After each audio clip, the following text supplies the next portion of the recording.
20, versículo 9. Diz o seguinte, palavra do Senhor.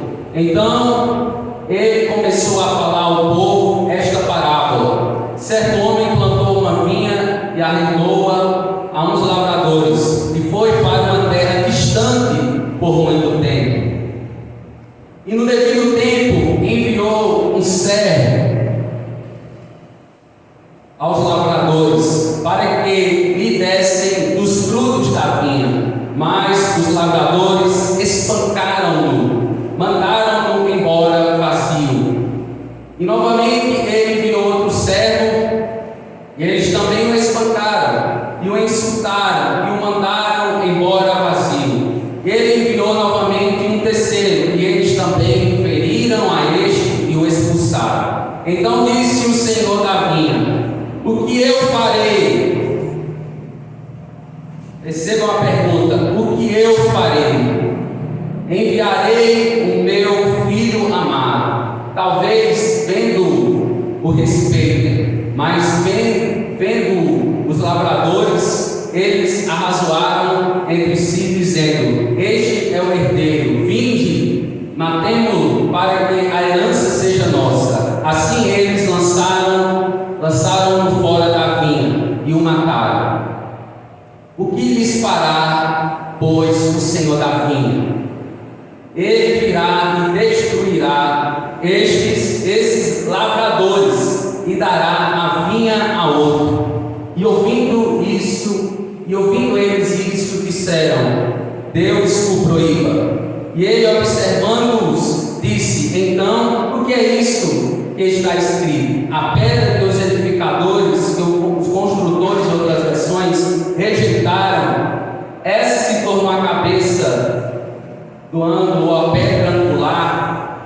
Qualquer que cair sobre aquela pedra será despedaçada, mas naquele em que ela cair, ela triturará ao pó, ou será despedaçada e virará pó. Até aqui, curve a sua cabeça. Nesse momento eu convido a você a estar falando com o Senhor onde você está, pedindo ao Senhor: Senhor, fala comigo por intermédio da tua palavra. Então você pode ir fazer esta oração breve, mas uma oração pessoal, é uma oração individual sua. Então ore ao Senhor, peça a Ele onde você está aí para falar ao seu coração, porque até hoje Ele tem falado por intermédio da sua palavra, e de eternidade a eternidade as palavras dessas profecias, a profecia bíblica, elas se cumprirá, e isso nós não temos dúvida alguma. Então peça a Ele: Pai, fala comigo nessa noite. Pai, no nome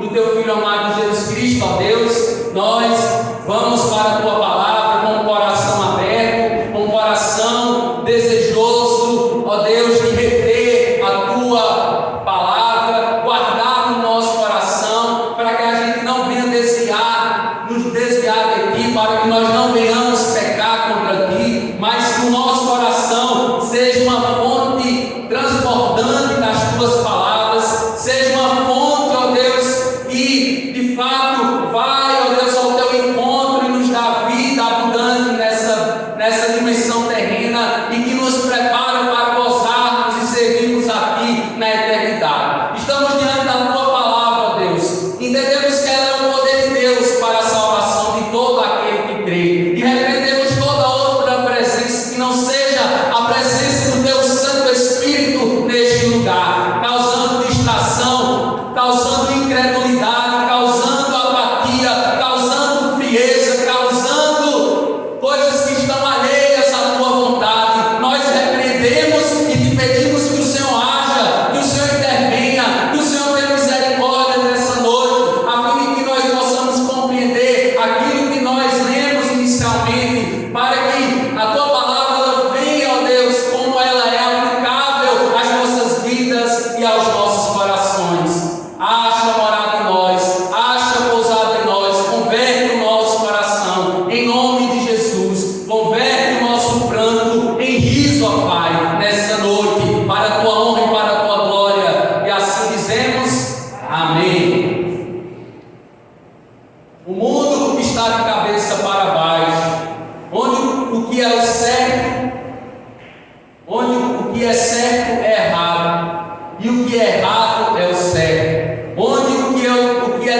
ser normas, torna-se uma ditadura. Jovens, na sua grande parte, que não medem as consequências dos seus atos, e um povo, como é chamado aí, vida louca, né? Como a música Zeca Pagodinho vai dizer o quê? Deixa a vida me levar, de forma irresponsável. Então essa música, ela é cantada aí nos bares, e ela traz uma tese onde vai afirmar o seguinte: viva a sua vida, Jesus disse o amanhã. Viva a sua vida hoje, independentemente do que você faça. A vida é sua, então viva intensamente, radicalmente, sem nenhuma responsabilidade. É isso que esta música, de fato, ela consegue despertar nos corações humanos uma vida dissoluta, uma vida sem limites. Infelizmente, a história dos lavradores nos faz refletir a respeito disso, justamente pois não deram crédito à mensagem dos profetas que antecederam o Filho de Deus, pois a Bíblia vai dizer que eles o crucificaram o nosso Cristo quando ele amou a muitos, quando ele se entregou por muitos, quando ele pagou o preço dos pecados de muitos. E a parábola dos lavradores é conhecida também como a parábola dos lavradores maus. Então nós temos essa parábola nos 3 evangelhos sinóticos: Mateus, Marcos e Lucas. Estamos refletindo o que Lucas, na narrativa de Lucas, ele enfatizou nessa parábola. Ele contou segundo aquilo que Deus lhe direcionou. Em resumo, essa história, prestem atenção, ela mostra a oposição de muitos religiosos que foram contra a autoridade de Jesus e automaticamente com isso, contra o Pai Celestial, quem o enviou ao mundo. Quando aqueles mestres da lei não deram crédito à autoridade de Jesus, eles simplesmente anularam Jesus das suas vidas, pois preferiram com isso dar ouvido a quem? A sua própria carne, em detrimento do autor e consumador da fé. E eles não mostraram de maneira nenhuma arrependimento. E diante disso, meditaremos nessa noite o seguinte tema: Cristo é a pedra angular. Vamos repetir comigo? Cristo é a pedra angular. Por que Cristo, a pedra angular, chama pecadores ao arrependimento? Em primeiro lugar, uma das primeiras verdades que nós conseguimos elencar desse texto, justamente é porque rejeitaram os profetas. Então, Cristo é a pedra angular. E Cristo, sendo a pedra angular, sendo a pedra de esquina, ele chama pecadores ao arrependimento. E vimos que nessa parábola, a primeira atitude foi a de rejeição para com os profetas. Olhem aí para o texto, observem aí o versículo 9. Versículos 9 a 12. Olhem para o texto. Nós vamos ver o seguinte diante desses versículos, desses versos, que certo proprietário ele arrendou uma vinha, e alguns lavradores,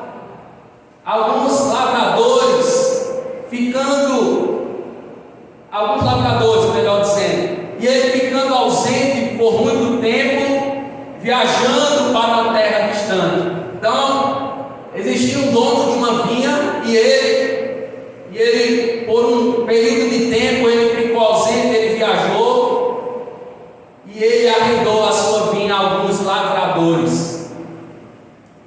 Diz o texto: veio o tempo da colheita, e o Senhor da vinha enviou 3 servos para os lavradores, para que lhes entregasse parte do fruto da vinha. Mas os mesmos lavradores, o que eles fizeram, meus irmãos? O que é que o texto está dizendo aí? Eles espancaram, não foi?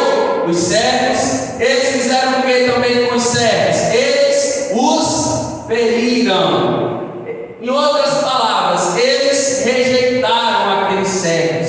E eles foram extremamente, como no nosso tempo, extremamente mal educados, eles foram extremamente maldosos, eles foram extremamente arrogantes, a ponto de tratar de maneira humilhante aqueles servos, e eles voltaram de mãos vazias.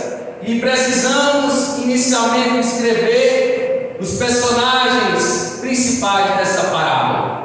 Quem era o proprietário da vinha?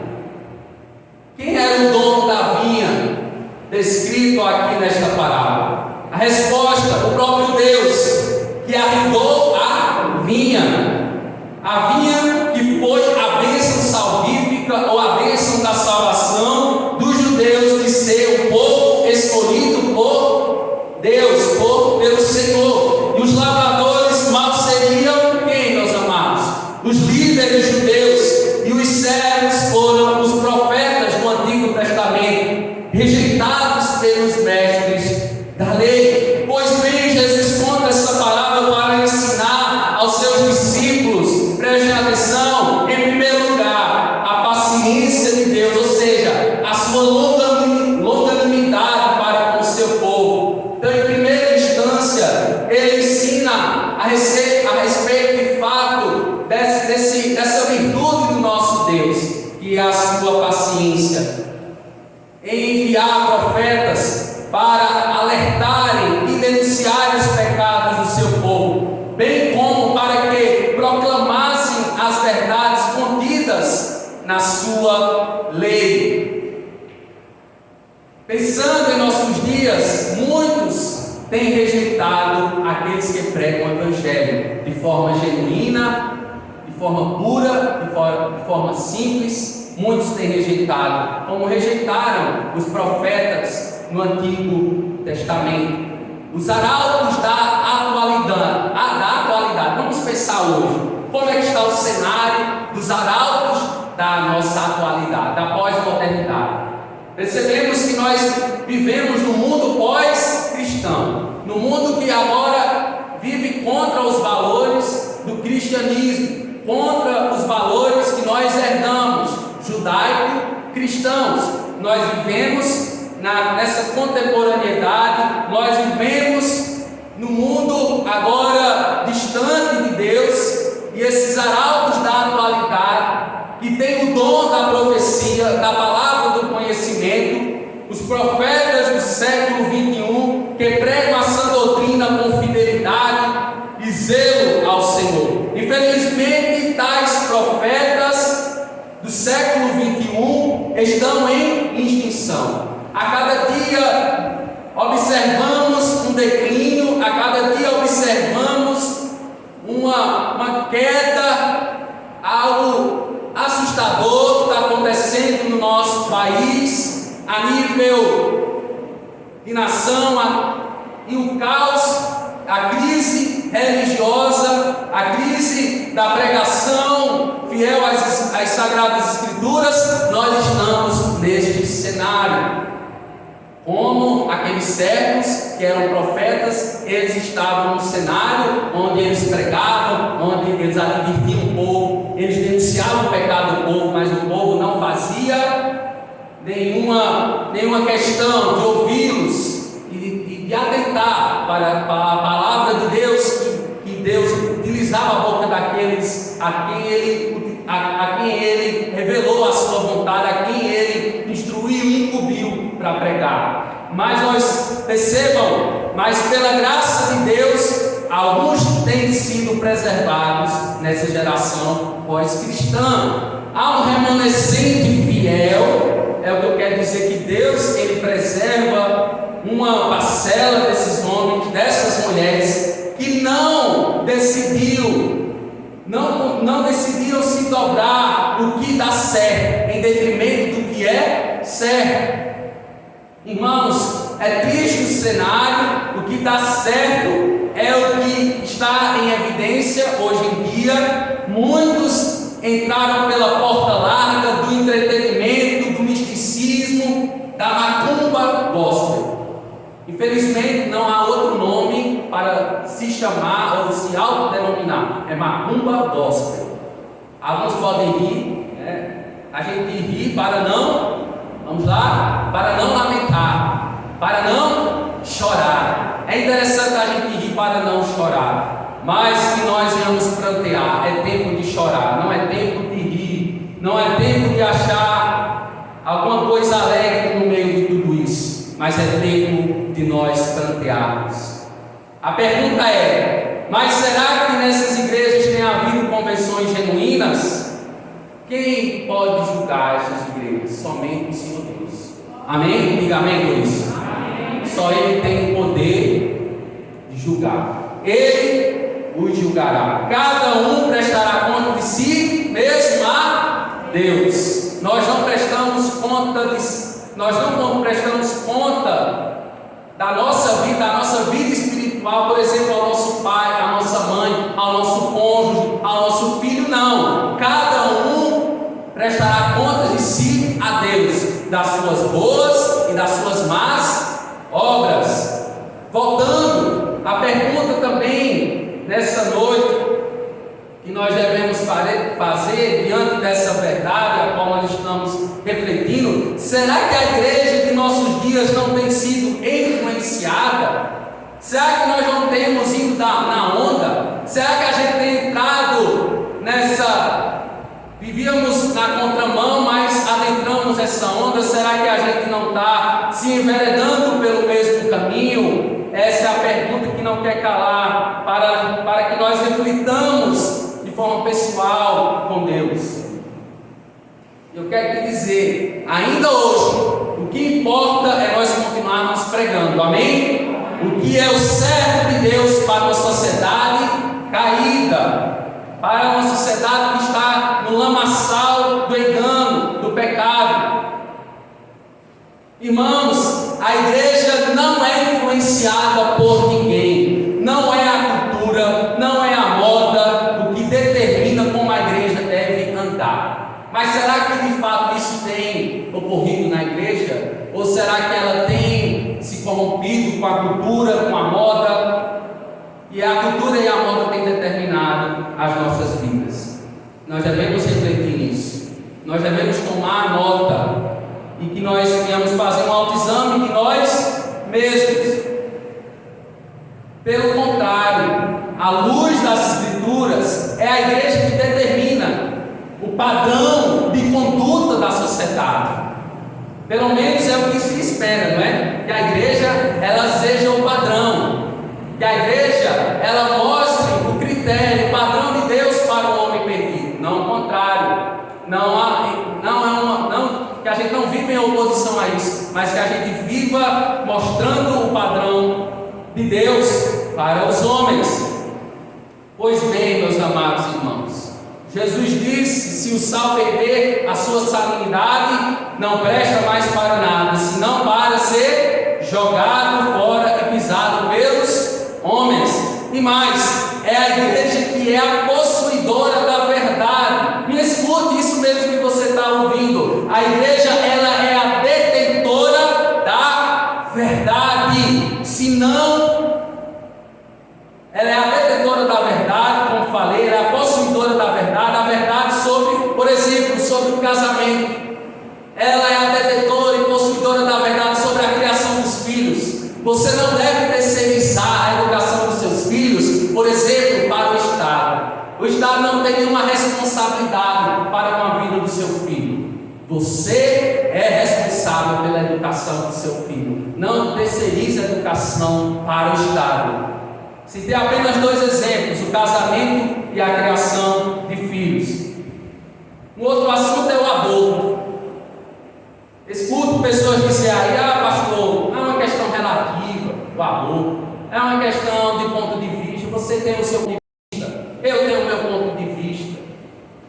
Então a gente vive numa sociedade que está relativa, de forma relativizada, tentando nos relativizando os cristãos usando muitas vezes argumentos, falácias, algo que não tem substância, algo que não tem solidez.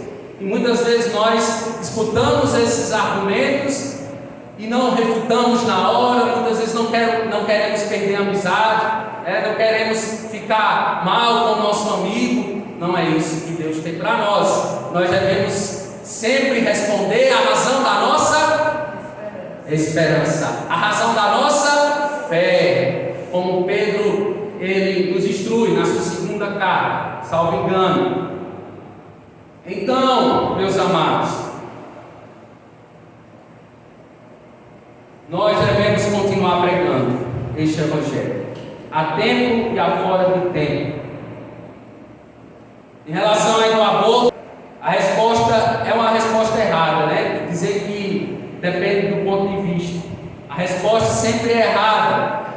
A ciência diz que a vida começa no ato da concepção. Eu tenho formação em biologia e eu estudei que a vida ela se dá início na união de uma célula germinativa masculina com uma célula germinativa feminina. E a união dessas duas células acontece o quê? A concepção, que a gente chama de zigoto, né? Que é a união do gameta masculino com o gameta feminino. Então essa é uma verdade absoluta da ciência. Mas muitos querem o quê? Distorcer essa verdade. É uma verdade que há um início de absolutamente da vida do organismo vivo na concepção, na união dessas células. Mas a ciência ela quer distorcer. Tudo que Deus faz, o homem quer distorcer. Ele quer trazer uma nova roupagem. Ele quer trazer uma nova roupa, quer colocar uma nova roupa naquilo que o Senhor já instituiu na sua palavra, naquilo que o Senhor já vestiu pela sua palavra, podemos dizer assim. A Bíblia diz, por exemplo, o Deus da Bíblia diz que a vida começa na concepção, como falei, na barriga, com o feto já é um organismo vivo, já é dotado de vida, por isso que nós não devemos olhá-lo com negligência, a fim de tirar aquela vida, que está no ventre da mãe. Então, que nós venhamos continuar dizendo que é pecado o aborto, amém? Que o mundo, que a sociedade, ela não venha colocar uma mordaça na gente, uma venda nos nossos olhos. O que é pecado. Então, que nós continuemos a falar aquilo que a Bíblia ela diz e ela atesta por intermédio da sua palavra. A Bíblia diz que Deus criou um homem e mulher, macho e fêmea os criou. Esse é o casamento segundo a Bíblia, a união de um homem com uma mulher, e nós não devemos abrir mão desses princípios. Irmãos, Deus é quem manifestou a sua longanimidade no tempo do dilúvio. 1 de Pedro, capítulo 3, versículo 20 diz que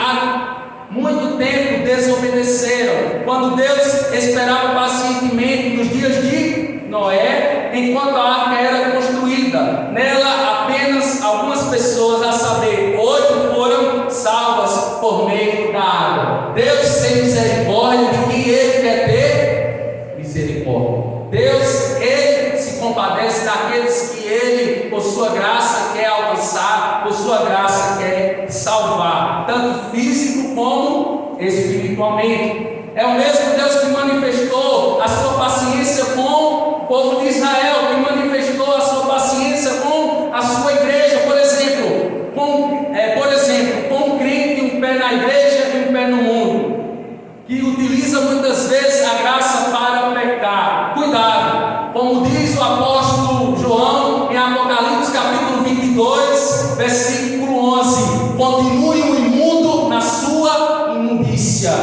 e continue o santo a santificar-se. Continue sendo separado, continue santificando-se. Não é tempo de nós retrocedermos, é tempo de nós avançarmos. Amém, igreja? Que nós venhamos santificar-se. Essa é a vontade de Deus. Com os incrédulos, com aqueles que não creem em Jesus, que ainda não tomaram a decisão de servi-lo. É tempo de se voltar para Deus. Com os desviados,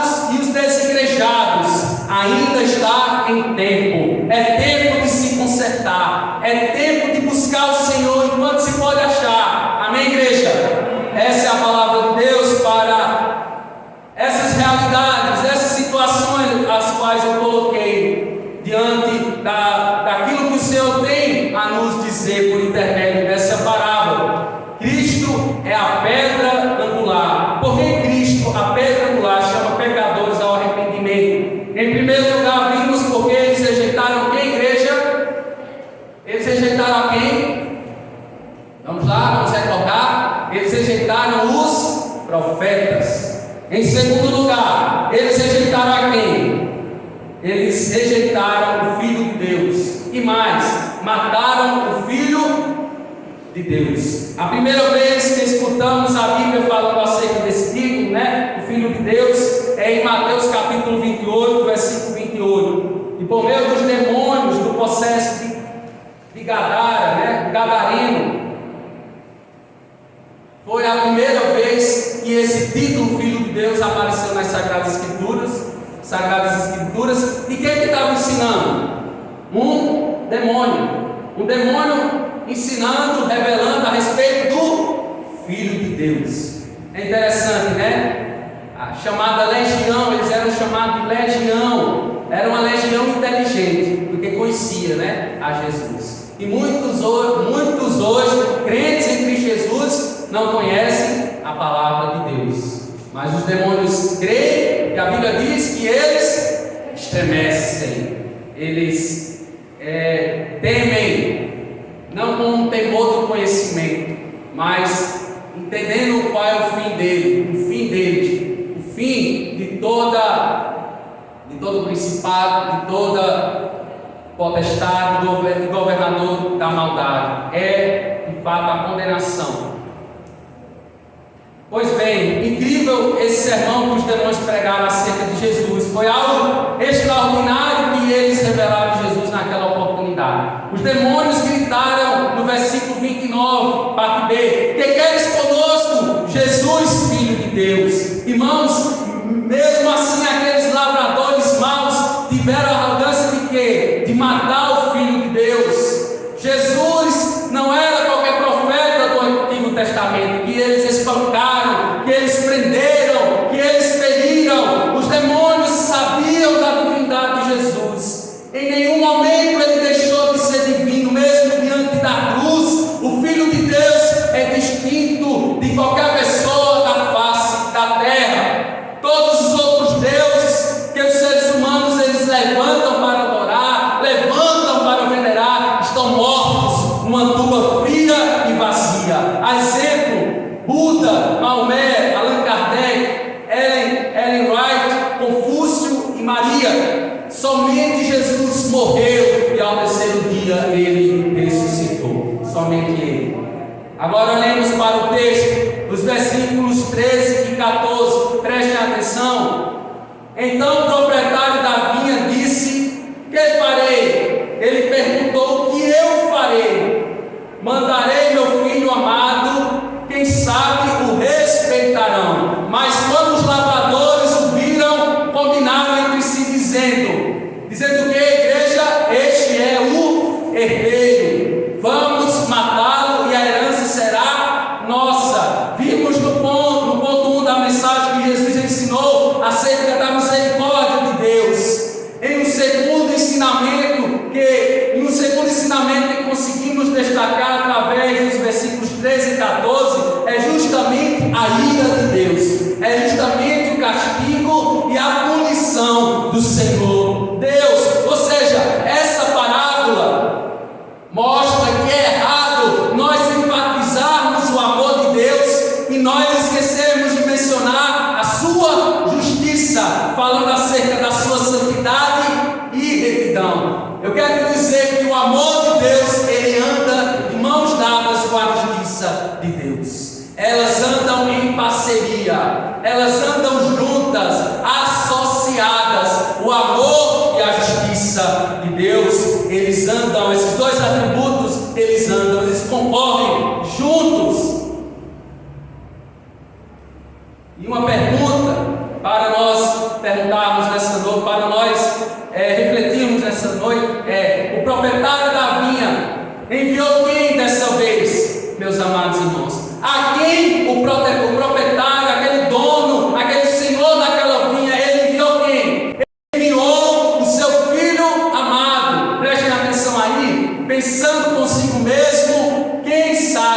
o respeitarão. Mas o que os lavradores maus fizeram, igreja? O que foi que eles fizeram? Eles orquestraram, eles planejaram a morte do filho do proprietário da vinha, a fim de que pudessem ficar com a herança do mesmo. Agora vejamos os versículos 15 e 16. Vai dizer o seguinte: assim lançaram fora da vinha e o mataram. O que lhes fará então o dono da vinha? Virá, matará aqueles lavradores e dará a vinha a outros. Quando o povo ouviu isso, disse que isso nunca aconteça. Observe, meus amados irmãos, prestem atenção, a expressão virá, exterminará aqueles lavradores. Acho interessante o que o rei Salomão disse em Provérbios capítulo 29, versículo 1. Diz o seguinte: quem insiste no erro, depois de muita repreensão, será destruído, sem motivo, sem aviso e irremediavelmente. Aqueles que desprezam o conselho, aqueles que desprezam a instrução, é isso que ele está falando aqui. Aqueles que desprezam o ensino, esses irremediavelmente, muitas vezes sem aviso, serão destruídos. É isso que estava acontecendo com aqueles judeus, com aqueles mestres da lei. Eles rejeitaram os profetas do Antigo Testamento e agora eles também, com a atitude de matar o filho do proprietário da vinha, o filho amado, que é o próprio Cristo, que representa o Senhor Jesus Cristo, que foi morto, mas ao terceiro dia ressuscitou, para se cumprir o que foi dito pelo profeta Isaías. Abram aí suas Bíblias em Isaías capítulo 5, versículo 7. Isaías capítulo 5, versículo 7. Isaías, profeta cristológico, ele já havia profetizado 700 anos antes dos evangelhos sinóticos essa realidade. Isaías capítulo 5, versículo 7. Pois bem, a vinha do Senhor dos Exércitos é a nação de Israel, e os homens de Judá são a plantação que ele amava. Ele esperava justiça, mas houve derramamento de sangue. Esperava retidão, mas ouviu gritos de aflição. No entanto, eu quero te dizer essa noite que Deus, ele não tem um plano B. O que ele decretou desde a fundação do mundo, ele fez assim, por sua palavra, cumprir cabalmente no seu Filho Jesus Cristo. Deus não falhou no seu plano redentivo. Deus não falhou no seu plano de salvação. Como posso comprovar isso? Como é que eu posso comprovar isso a partir dessa parábola? O que eu estou dizendo? Note a expressão aí: e dará vinha a quem? A outros. E dará vinha a outros. Irmãos, Deus não cessou o seu trabalho. Quando os lavradores maus mataram seu filho, pelo contrário, ele passou a vinha, a bênção da salvação para quem? Para os gentios. O plano de salvação de Deus sempre foi abençoar todas as nações, povos e tribos da terra. Ele disse em Gênesis capítulo 12, versículo 3: por meio de você, Abraão, abençoarei todas as famílias da terra. A vinha deve ser dada para outros, a casa deve se encher de pessoas, a tenda da salvação tem que se alargar. Será que a tenda da salvação aqui em Serrita tem que se alargar? Será que o reino de Deus tem que ser expandido aqui na cidade de Serrita, por intermédio da INEB, por intermédio do Betel Brasileiro aqui em Serrita? Que nós venhamos refletir sobre essa realidade do alargamento, da expansão do reino de Deus, e que Deus, ele nos incube, vai nos dar incumbência de nós o quê?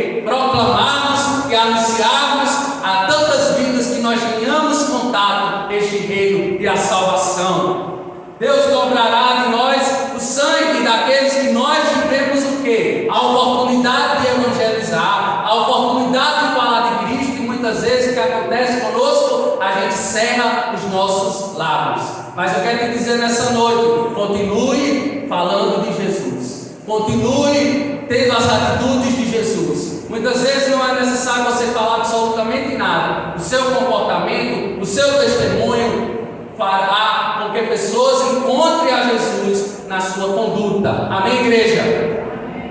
Eu te pergunto, você tem falado ainda da salvação a outros? Tem crente que vive calado pensando ele que é detentor, não sei, eu acho, né, da salvação. Tem crente que vive, vamos dizer assim, fechado com ele mesmo. A salvação é minha, a salvação é minha. E aí parece que ele retém essa salvação e ele não dá aos outros. Ele não evangeliza, ele não prega o evangelho. Isso é a realidade de muitos.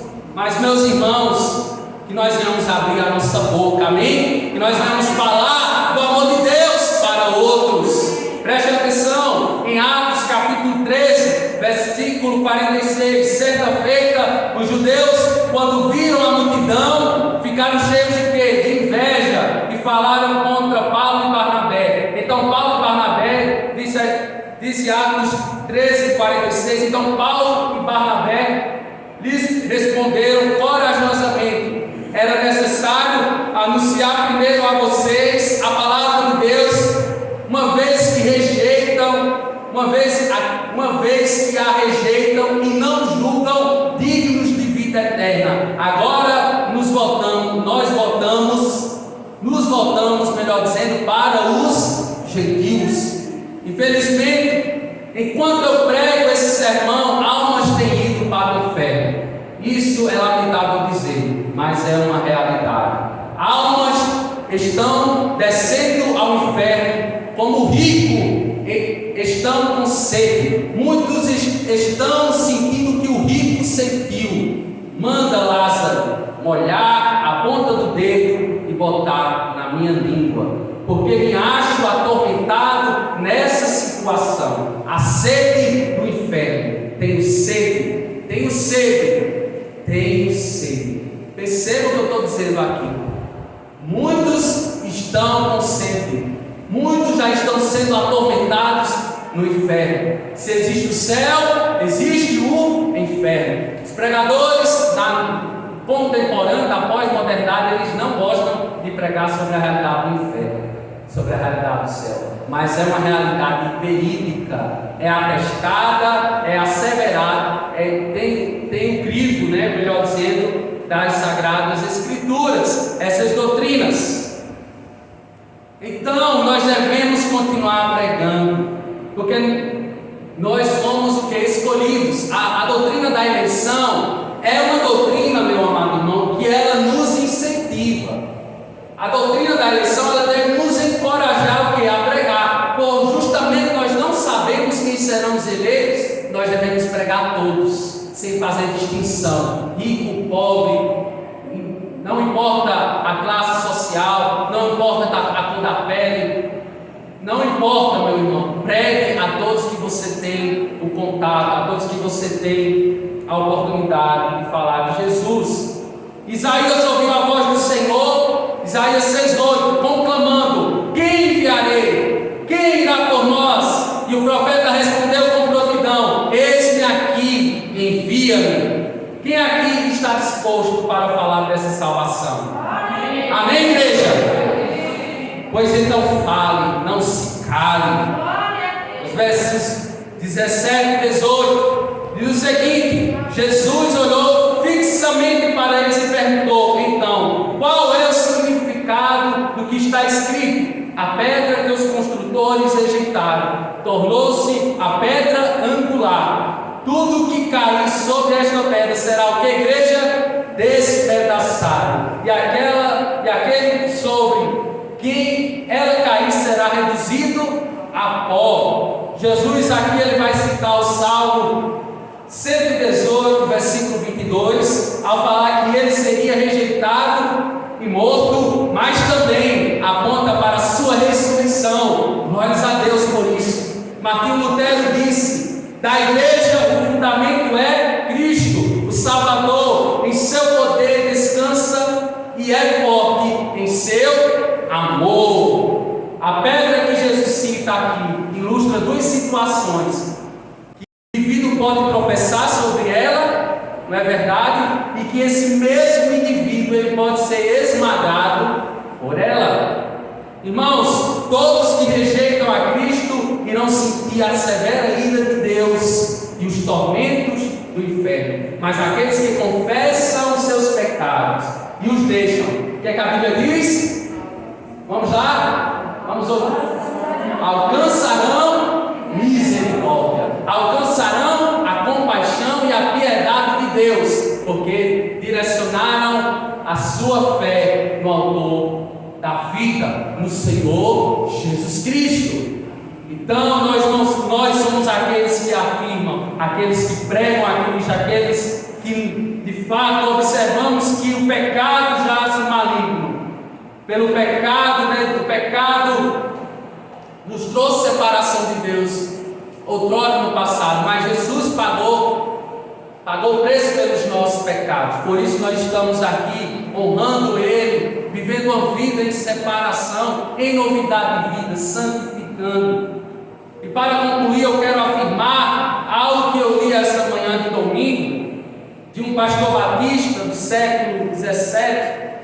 Ele diz o seguinte, ele escreveu o seguinte: se você tem Cristo, você tem tudo.